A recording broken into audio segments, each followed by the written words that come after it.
Hello everyone and welcome to another match preview show on Football Talk Podcast. My name is Ozzy and I'm your host for today's show. The Premier League is finally back after another international week layoff, and it doesn't get any easier for Liverpool as they'll be facing Chelsea this Sunday at Anfield. So let's begin the show and analyze our opponents. Chelsea have done surprisingly well so far this season. I can't lie, it definitely caught me a little off guard. So far, they've won 4 games, drew twice, and lost against Manchester City in the opening 7 games. They're currently 4th in the league, only 4 points away from the top. Now, something caught my attention earlier this week, as I'm seeing a lot of Chelsea fans suggesting that if they get the win this weekend, they have to be considered as title challengers. Now, for me personally, that is way far-fetched. I'm not even saying Liverpool are going to win the title at this stage, as it's too early to say. And that goes for every team. As the season has literally just begun, there's a ton of games that still need to be played. So anything can happen between now and towards the end of May. But do I consider Chelsea as title contenders? At this stage, I'd like to say no. But I do believe they will be challenging for a Champions League / Europa League spot this season. Just, for me, they certainly have the numbers in terms of squad depth to play in different competitions. So why not? They can certainly challenge for a European spot. The league, however, for me is a little bit too much in terms of what they currently have in their squad. But one plus side to their team or their game right now is that they're not under huge pressure from the fan base due to having a couple of mediocre seasons. But once they start climbing up the table, the expectations will certainly change, considering the fact that they've spent over $1 billion in transfers with the current owners. Saying $1 billion out loud sounds absolutely nuts, but that's how it goes. And the funny thing is they're nowhere near as a complete team at this stage. But right now, the man of the hour is Cole Palmer. He has been in sensational form so far this season with 6 goals and 5 assists to his name in the Premier League. Another player that has stepped up is Nicholas Jackson, or who I like to refer to as Action Jackson. He looks a lot more assured in front of goal this season. So this could be the year where he really flourishes for Chelsea. So a lot of danger men in the team, which we'll discuss very shortly when we do our predicted lineups. But before that, let's talk about our team. Or should I say my team? It depends who you support. And that's Liverpool FC. What start we've had to our season. We're currently top of the table with 18 points, 6 wins and 1 defeat to our name. And unfortunately, that was against Nottingham Forest. That result still haunts me to this day. And I'm sure it does as well for Arne Slot, who's mentioned it quite a few times after the game in different post-match interviews. So it definitely bothers him that we lost that game. But what impresses me the most with our current form in the league is how strong we are defensively. I don't think this gets mentioned enough, but in 7 games, we've only conceded 2 goals. To put it into perspective, Arsenal have conceded 6 and Man City have conceded 8 so far this season. So we're in a great position right now and really need to focus on getting the win this weekend. For me, there's no need to be concerned about where we are in the league or what teams around us are doing. We need to focus on our job, and then we can look at others when we're done. Slightly off topic, but it is a big talking point amongst us Liverpool fans, as there's been a lot of noise with regards to contract extension, especially for one particular player, which is Trent Alexander-Arnold. but also involving Van Dijk and Salah. So what's the latest with regards to the transfer, contract talks? The Saudi Pro League have suggested that Mo Salah is ready to come to Saudi next summer. Make that what you will. I'm not too sure on that rumor, to be fair.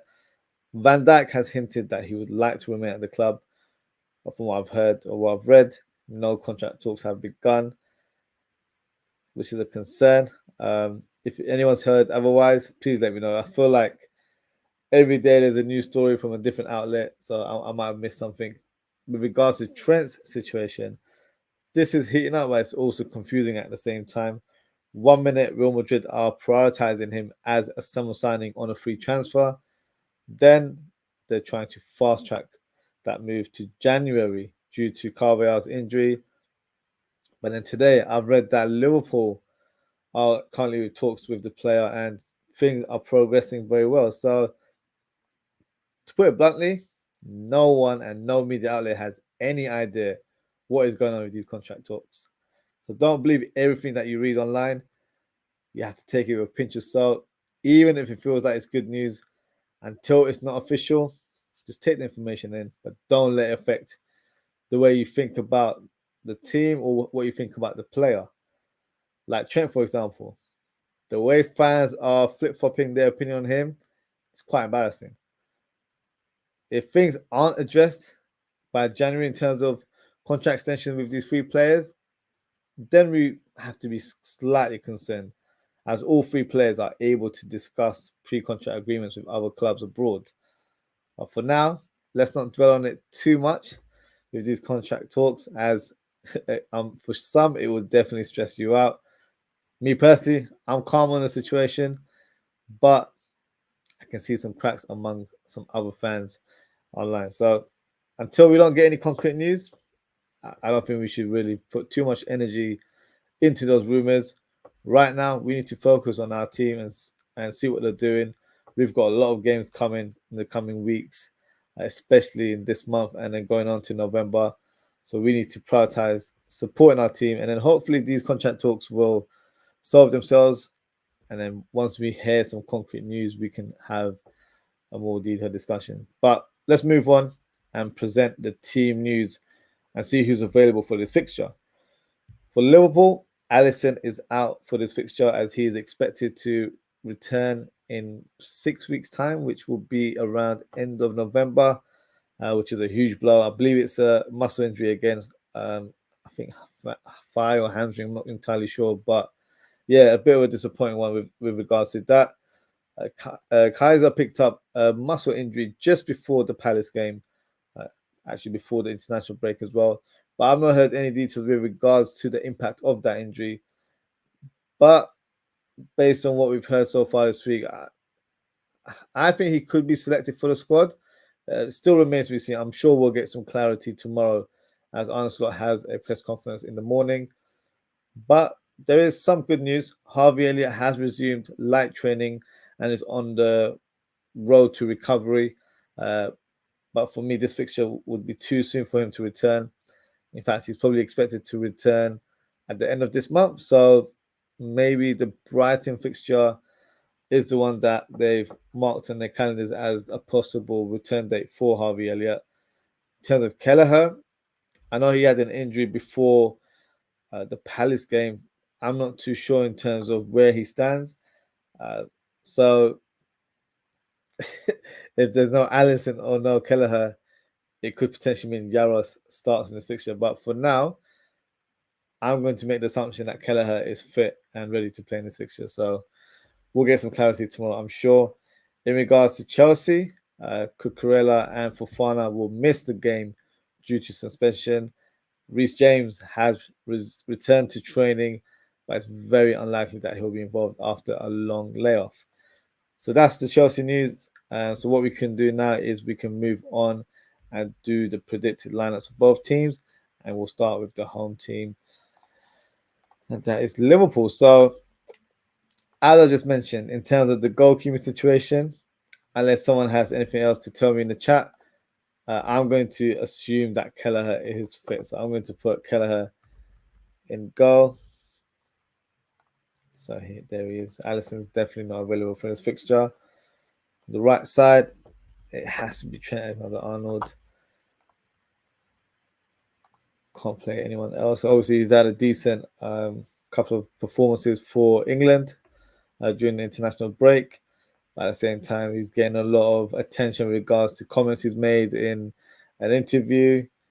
Some fans have taken it quite the wrong way. I felt like he was just speaking his mind, to be fair, but I think he was speaking in a more of a sort of long-term view of how he sees himself playing and where he wants to be towards the end of his career, because he's in his mid-20s now. So, as you all know, a football career is not very long. It's about 10 to 15 years if you're lucky. So, he does need to plan ahead in terms of what his next move is. Whether it's at Liverpool or not, it remains to be seen. I would love for him to stay.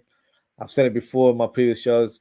I just have a gut feeling he won't be here next year. That's not me trying to put that energy in the universe. It's just a feeling I have. I just don't think the ambition of the club matches his personal goals and ambitions as well. So let's see. If he signs a contract, I will be ecstatic. But if he doesn't, it wouldn't come as a huge surprise for me. So we'll see. We'll see what happens with Trent and his contract situation. On the left-hand side, I believe Robertson is available, so I'm going to place him in left back. And then the centre-back positions, it goes without saying, Van Dijk will start this fixture. And who actually returned, I think, from international duty as well. Kanate will be his partner there. So that is the back four. In the middle, it will be Gravenberch. McAllister, I think he was injured beforehand. But I believe he is available for his fixture. So I'm going to go on the basis that he's around. So I'm going to go with McAllister and a double pivot. Salah on the right side should be fresh. I think he returned early from international duty. So Bosley. Number 10, well, he actually faced Van Dijk in international break, where Van Dijk ended up seeing a red card, I believe. So yeah, interesting moment for Van Dijk there. And you've got Luis Diaz. I think he will start in this fixture. Obviously, he's probably coming from South America, so it will depend on his fitness. But if he's fit and ready, I will certainly start him in this fixture. And for me, up top, it has to be Diogo Jota. I wouldn't put anyone else in that team. So that's my lineup. No